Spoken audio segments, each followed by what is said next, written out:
Start? Okay. Hello and welcome. This is the Woodward Fire press briefing for Thursday, August 27th. I'm Steve Sobieszczyk, a Public Information Officer.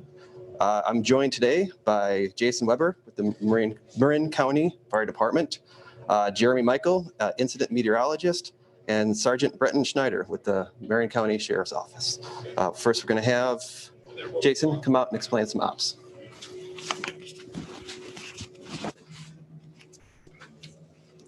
Thank you. Good morning. Our operations team is a little bit busy right now, so I'm going to cover for them. Similarly to what Brandon's done the last few days, I'm going to talk a little bit about what happened yesterday on the fire, what we're doing today, and kind of progress. I'm going to start on the north portion of the fire out on the Limitor Road side. We made good progress with the bulldozers yesterday up in this area. To come working on completing that line and trying to button that up. So we've got solid line on that north side. We've been tested several times up there with spot fires and other things using both bulldozers as well as hand crews working directly on that fire line. We get up into the northeast portion of the fire, that Mount Wittenberg summit area. We're still challenged by heavy fuels up in that area. We're doing a lot of work to prep our primary and secondary containment lines, making sure that that we're ready if the fire does spot outside that area. Having that prepared will be helpful. Coming across the top, I think Brandon talked about yesterday the spot fires that had established kind of in that south side of the Wittenberg summit. We continue to work in that area. And again, we're preparing behind that Bear Valley Visitor Center. So with the secondary line as that fire comes down. Around Bear Valley, we spoke about the finger that's down to Bear Valley Road. That fire continues to work its way on the south side down to Bear Valley Road. We had several spot fires over that yesterday on the Silver Fox Trail. Anyway, or excuse me, not the spot fires. The work we're doing there on the Silver Trail. When we talk about the spots, they were over just off Bear Valley, picked up relatively quickly with aircraft and crews yesterday afternoon, and those are contained. Still, we're trying to hold that fire on Bear Valley Road. Coming back around here to the lower side on that south end, hand crews have made good work going direct, tying that line into Baldy Trail, and we continue to improve Baldy Trail, working our way back towards Bear Valley. Additionally, working on secondary containment lines on the south side of the fire. Although, and you'll hear about it when the meteorologist speaks, the fog is in. That fog was right on the edge of the fire yesterday. It's allowed us to do some really good work on the coastal side, but we're still challenged with the winds on the east side, the Olima Valley side, and that continues to be a challenge for us. Today, we're taking advantage of the fog layer. There were some questions that have come up regarding what's happening in Division C, this top north portion. I spoke about that. There was also an indirect or direct question. So direct is when we are right on the fire line. We have 1 foot in the black and 1 foot in the unburned area. Indirect is when we're not able to do that for a host of reasons. It could be the topography is too steep. It could be the fuels are too dense. It could be the spotting potential outside the line is too great. So we may then take a new line in a geographical area that works well for us, that we think we can hold, and use that to build a fire line, and then either back burn or let the fire burn to that. So that's an indirect line. We were asked yesterday what a masticator is. So masticator is essentially a wood chipper on a tractor that we can chip brush, tree limbs, all of that, bring that fuel load down in an area where we're trying to stop the fire. So those are used ahead of the fire. There's been no structural loss. We still have considerable number of structures threatened. And again, I talked about our lines being challenged with the heavy fuels, the topography, the wind that was on the Olima side. But no structures have been lost with the exception of an outbuilding on Park Service property up on this H1 Helispot 1 area It was a bathroom facility, but no residential structures have been lost. We still have structures threatened. Brenton Schneider with the Sheriff's Office, Sergeant Schneider, will talk a little bit about that. Again, the cooperation, it continues. We're working hand in hand with resources from all over the country. We've got additional resources that are making their way to this fire from other fires, which is helping also, and we'll continue that. We understand that the evacuation warnings orders that are in place are stressful for all of you. They're there for a reason. We need people to continue to listen to those so we can concentrate on fighting the fire. Thanks again for your patience, and I'll turn it back over now to Brenton Snyder. Oh, Jeremy with the meteorologist. Sorry. Thanks, Stephen. Thank you.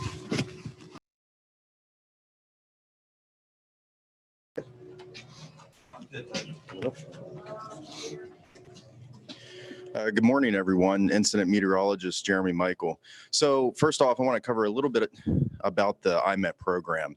You'll hear me use the word IMET. It's just short for incident meteorologist. And what we are, we're about a group of about 80 meteorologists across the National Weather Service, all across the country. And we are deployed to wildfires. We can also be deployed to natural disasters, oil spills, other things like that. But usually we specialize in fire weather. And we come out to when there's an incident management team, like the Northern Rockies team here. And then we provide weather support and tactical support to help them make decisions, plan, for fire weather operations and firefighting operations. Our main goal, just like in the National Weather Service, is protection of lives and property. Out here on the fire, protection of lives and property, as well as firefighter public safety. So that's why we're here, to assist them any way that they need us.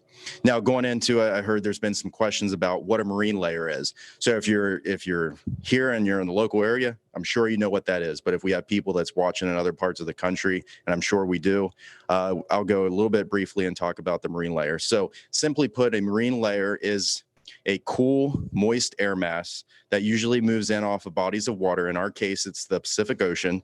And what that does is the ocean can have a cooling effect, because our Pacific Ocean out here is much cooler. We get currents that come down from north and pushes to the south from up towards Alaska, and that brings cool water.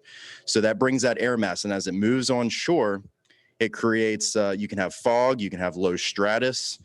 And because of that high moisture, it can really bring those relative humidities up 80, 90, 100%. And that's almost a normal routine during the summer when we have onshore flow. Now, what happens as we go up into the atmosphere, so as we go higher up towards, let's say, 1,000 feet, that's where that, let's say the marine layer, if you've heard us use the word depth, if we say 1,000 feet, that's where the top of the marine layer is. So once you go above the marine layer, above that stratus deck or the stratus clouds, it can become very, very dry and warm.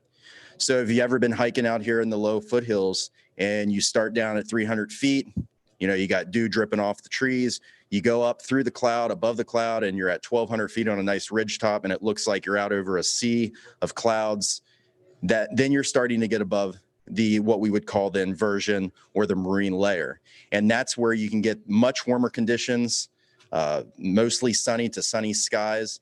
And why it's so important is on this fire, the marine layer is really dictating how the fire behaves.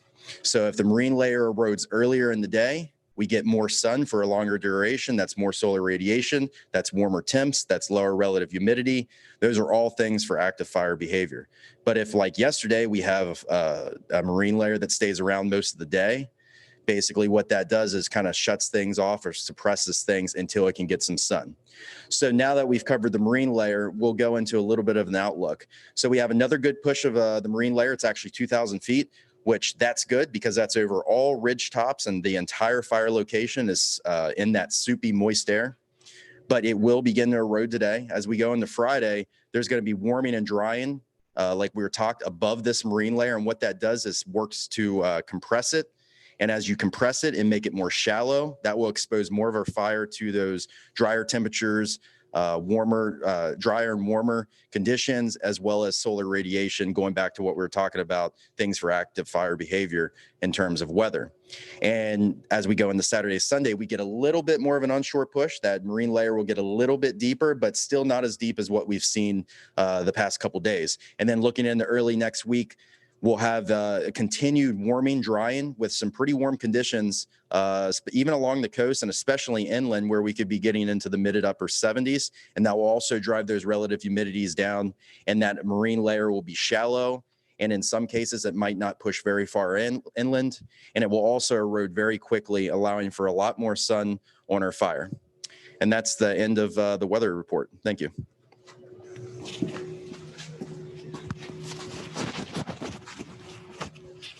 Thank you.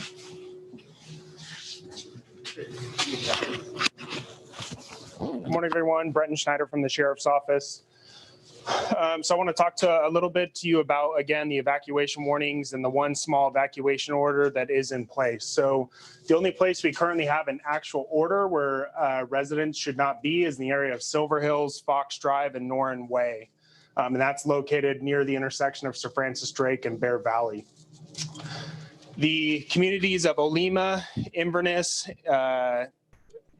Olema, Inverness Park, Drakes View, and Sea Haven continue to be under an evacuation warning. And like we said yesterday, that's so that you have the time to prepare in the case we do issue evacuation orders.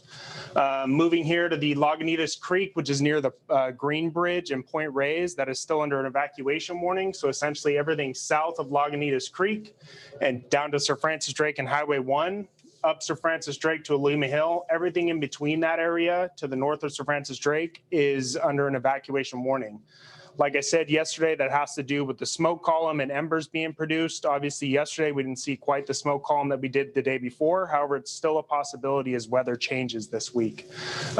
Moving down south along Highway 1 down to Bolinas and everything west of Highway 1, and then also to the east of Highway 1 up to the Bolinas Ridge Fire Road is also still under warning. We've seen a lot of questions come in about when evacuees can return, and the answer to that is we don't know. The reason you're under an order is because if the fire behavior changes or we get some wind on this north side of the fire and it spots over into one of these drainages, the communities of the streets of Silver Hills, Fox Drive, and Norrin Way are directly in the line of where that would align if it was to have wind behind it. So we want to get you back to your homes, but we don't know when we can do that safely, and we won't let you back until we can get you in there safely. Be assured the deputies are still patrolling this area. We had a vehicle yesterday that was not in this direct area, but driving to it that we think was most likely up to no good, and we were able to take both of those people into custody. We don't know if this is the area that they were targeting, but they were in a stolen vehicle, and we were able to get them into custody after a short foot chase. So be assured that we're driving through the area, making sure that your residents are safe for those that have been evacuated. And we also had some questions come in about sheltering for animals. The Marine Humane Society is always a good resource to have. They're located in Novato, and they can assist with any displaced animals from any evacuation areas. So if you need anything animal related, please reach out to the Marine Humane Society, and they'd be a great resource for you. Other than that, the only road closures we still have is Limentor within the Point Reyes National Seashore, and also Bear Valley Bear Valley Road is still closed between Sir Francis Drake and Highway 1, near where Bear Valley intersects with Shoreline, and then all the way up to the northern end. So Bear Valley Road is closed, and then also Limentor Road is closed within the National Seashore. And the Point Reyes National Seashore remains closed to all visitors at this time. Other than that, that's all I have.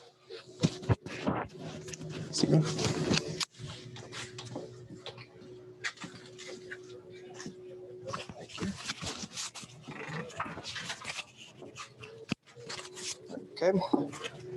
And for fire numbers, we're looking at, as of today, 2,860 acres have burned. Containment is up to 8%. The total personnel on site are 428. This includes 12 line crews, 19 engines, 5 helicopters, 2 planes, 2 dozers, and 4 masticators. A couple other notes we wanted to mention. Donations. We love and appreciate the thoughts and prayers, but at this time during the COVID pandemic, we have to keep our firefighters safe. We're not allowing any donations to come into camp. If you feel the need to donate, You can donate to Wildland Firefighter Foundation at wffoundation.org. That goes to help families of the firefighters injured or killed in the line of duty, or you can work with local charities or local fire departments. Lastly, Zoom. This is for the Zoom members who are watching. We are going to switch our Zoom account on Saturday. So later this afternoon, we're going to be posting new contact information for Zoom for the login. We'll put that information available tomorrow during the briefing. And then on Saturday, we'll have that available for everybody to follow directly on Zoom. With that, we are done for today. Thank you for watching.